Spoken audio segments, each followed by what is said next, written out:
ધારીની નવી વસાહતના રહીશો દ્વારા મતદાન બહિષ્કારની ઉચ્ચારાઈ ચીમકી। ધારીના નવી વસાહતના સ્થાનિકો દ્વારા પ્રાંત કલેક્ટરને આવેદનપત્ર પાઠવવામાં આવ્યું છે। ધારીની વીપીજી હાઈસ્કૂલના નિવૃત્ત શિક્ષક અર્જણ ગંગલનો 35 વર્ષનો આમ તો ઢગો કહી શકાય કે બેરોજગાર આવારા દીકરો હરહંમેશ નશામાં હોય છે અને ગામમાં દંગા ફસાદ કરે છે। બહેનો દીકરીઓની સલામતી જળવાતી નથી। 3 દિવસ પહેલાં 2 રાહદારી મહિલાઓ ઉપર, સારા ઘરની મહિલાઓ ઉપર નિર્લજ્જ હુમલો કર્યો। વચ્ચે એક મહિલાએ પડીને એમને બચાવેલા।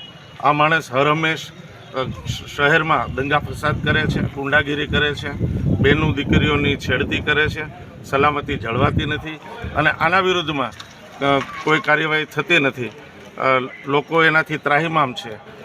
એના માટે આજરોજ ધારી નગરના સૌ નગરજનો, માતાઓ, બહેનો, બાળકો સહિત અમે સૌ અહીંયા ઉપસ્થિત રહી મહેરબાન પ્રાંત કલેક્ટરના માધ્યમથી આવેદનપત્ર આપવા જઈ રહ્યા છીએ કે તાત્કાલિક ધોરણે જો આમની પાસા તળે ધરપકડ કરવામાં નહીં આવે તો અમે મતદાનનું બહિષ્કાર કરીશું।